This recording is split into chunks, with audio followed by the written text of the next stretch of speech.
નમસ્કાર. આ કથા છે બે અનંત ચેતનાઓના મિલનની. એક તરફ સત્યની શોધમાં નીકળેલો ભટકતો તર્કશીલ અને પ્રશ્નોથી ઘેરાયેલો યુવાન એટલે નરેન્દ્ર, અને બીજી તરફ છે પ્રેમ, ભક્તિ અને સાક્ષાત્કાર મૂર્તિમંત રૂપ શ્રી રામકૃષ્ણ. નરેન્દ્રનો એક જ પ્રશ્ન હતો, શું તમે ઈશ્વરને જોયા છે? એ વખતના બધા જ ધર્મગુરુ, બધા જ મોટા વિદ્વાનોને જઈને એક જ પ્રશ્ન માત્ર પૂછતા, શું તમે ઈશ્વરને જોયા છે? શું તમે ભગવાનને જોયા છે? આવા અનેક પ્રશ્ન, ધર્મ શું છે, અધ્યાત્મ શું છે, સત્ય શું છે, આવા બધા પ્રશ્નોથી ઘેરાયેલો અને એના જવાબ શોધવા મથતો નરેન્દ્ર જ્યારે એમના ગુરુને મળે છે, આ એક ક્ષણ છે જ્યાં સંશય શ્રદ્ધાને મળે છે અને એક ગુરુ પોતાના એક યુગ પ્રવર્તક શિષ્યને ઓળખી લે છે. ચાલો આપણે સૌ માણીએ સ્વામી વિવેકાનંદ અને શ્રી રામકૃષ્ણ પરમહંસનું પહેલી વખતનું મિલન.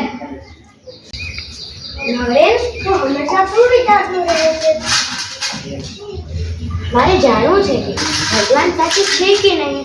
બધા ભગવાનની વાત કરે છે, પરંતુ શું કોઈએ ભગવાનને જોયા છે?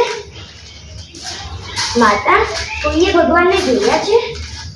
બેટા, સાચી શ્રદ્ધાથી શોધ કરશો તો જવાબ જરૂર મળશે. માં, હું કોઈની વાત માત્ર માની લઉં? હું સત્ય જાણીશ. દ્રશ્ય એક વખત ધાર્મિક સભામાં રામકૃષ્ણ પરમહંસ વિશે સ્વામી વિવેકાનંદને માહિતી માત્ર મળે છે, જે એમના મિત્ર એમને મળવા આવે છે.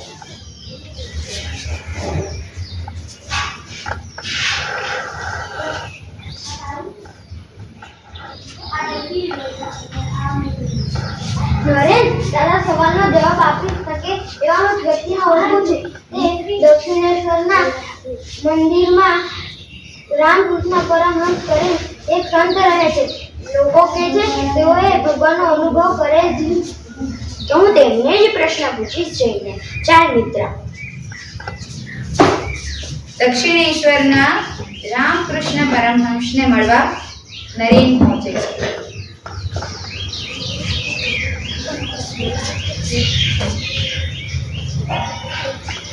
એ રામકૃષ્ણને મળ્યું છે.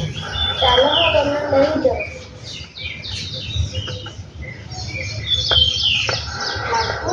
આ નરેન્દ્ર છે. ઠાકુર, આ નરેન્દ્ર છે. એ તમને મળવા આવ્યો છે. નરેન્દ્ર, તું આવી ગયો? તમે મને જાણો છો? હૃદયથી ગોતનારને નામની જરૂર નથી પડતી. બસ, મારે એક પ્રશ્ન પૂછવો છે. હું પૂછ.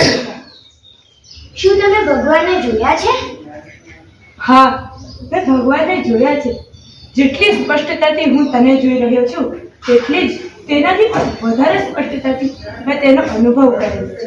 હૃદયથી ગોતવામાં આવે તો તેનો અનુભવ કરી શકાય છે. આવો જવાબ પેલા મને કોઈએ નથી આપ્યો. નરેન મળી અને પોતાના મિત્રને મળવા આવે છે.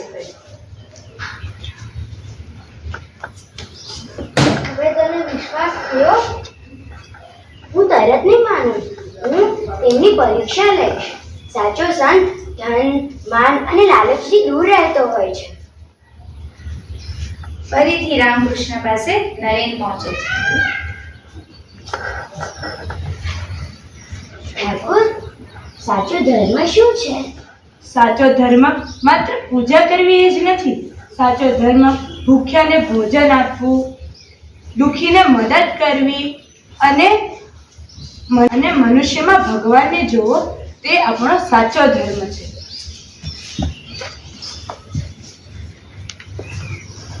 મને ખાવાનું આપો ને, મને બહુ ભૂખ લાગી છે. મેં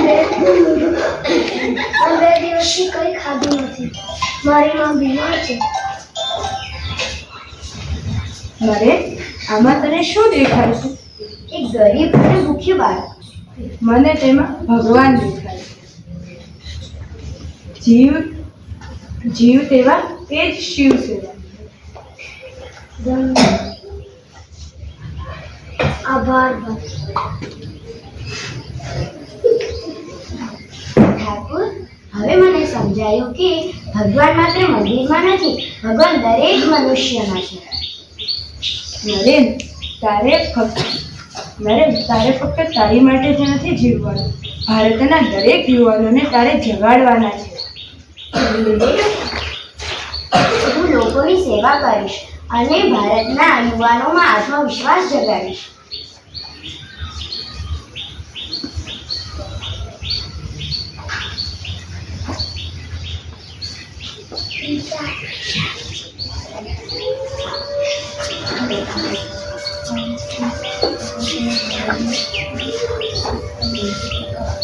પ્રશ્ન પૂછો અને સાચો જવાબ શોધો.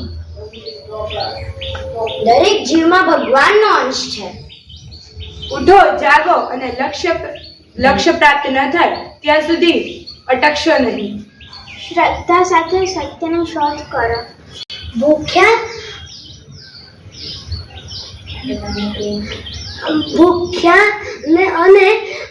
અને બધાને પ્રેમ કરો. પોતાની શક્તિને ઓળખો.